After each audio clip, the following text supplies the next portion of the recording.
Halo teman-teman semua, kali ini saya akan coba memberikan pembahasan seputar soal-soal SNBT di bagian sumber tes kognitif di bagian kuantitatif, tepatnya untuk soal-soal yang berhubungan sama deret hitung atau deret angka begitu.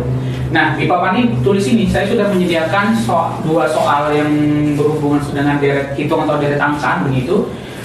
Sebelum kita mengerjakan di sini, saya akan coba memberikan sebuah tips ketika kita ingin membedakan deret angka tersebut itu masuk ke pola yang mana. Kalau misalnya berdasarkan pemahaman saya, berdasarkan beberapa soal yang pernah saya kerjakan, di dalam soal deret angka itu setidaknya ada 4-5 pola yang bisa digunakan gitu. Mulai dari pola berurutan, yang pertama, yang kedua pola selang-seling begitu, yang ketiga adalah pola kuadrat, kemudian yang keempat adalah pola akar, yang kelima adalah hitungan bertingkat begitu. Nah, di sini untuk memberikan suatu analisa apakah itu masuk ke salah satu pola tersebut, kita cukup jadikan kunci 3 angka pertama dalam soal itu sebagai acuan begitu.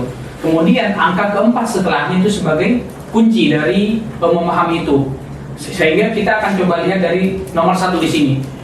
2, 4, 6 itu 3 angka pertamanya. Sudah jelas bahwa masing-masing angka ini merupakan kelipatan dari tambah 2 begitu. 2 ke 4 ini jelas adalah menambah 2 begitu. Kemudian 4 ke 6 pun juga tambah 2 gitu. Untuk memastikan bahwa dia adalah deret yang cocok, apakah dia deret berurutan atau tidak, kita akan jadikan angka keempat sebagai kuncinya begitu.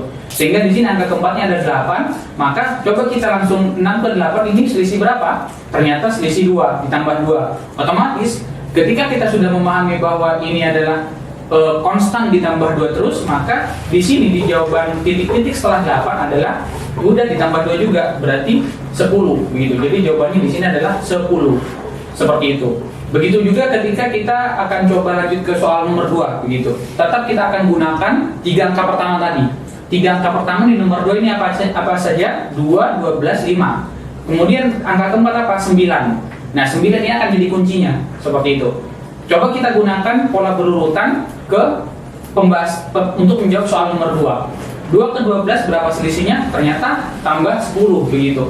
12 ke 5 ternyata kurang 7. Harusnya kalau misalnya selanjutnya adalah harus juga tambah 10 kurang 7 berikutnya. Ternyata 5 ke 9 ini adalah tambah 4 begitu. Sehingga tidak cocok menggunakan pola berurutan seperti nomor 1. Otomatis kalau sudah seperti itu, kita tinggalkan pola pertama, pola berurutan, kemudian kita beralih ke pola selang-seling begitu. Yang mana nantinya angka urutan ganjil itu akan bertemu dengan urutan ganjil juga. Ingat, urutan ganjil ketemu urutan ganjil, bukan angkanya begitu ya. Sehingga dalam konteks ini nantinya 2 akan ketemu 5, kemudian 5 akan ketemu 8. Sudah bisa kelihatan nih di bagian angka ganjil bahwa 2 ke 5 itu adalah tambah 3.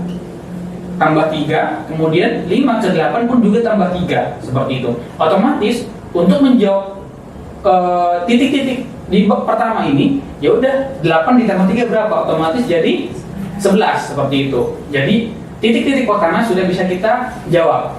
Kemudian lanjut ke bagian urutan angka genap begitu ya, seperti itu.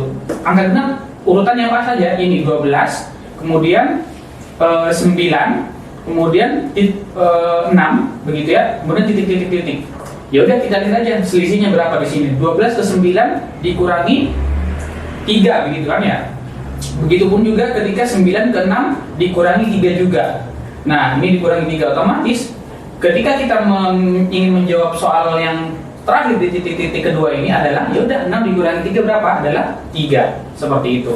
Jadi untuk menjawab soal tes kognitif kuantitatif di bagian deret hitung, perlu kita sesuaikan polanya seperti itu. Yang terpenting adalah jadikan 3 angka pertama sebagai acuan, angka keempat sebagai kuncinya, begitu. Baru setelahnya kita akan bisa memahami dia masuk ke pola pembahasan yang mana, seperti itu. Mungkin itu saja dari saya. Sekian, terima kasih.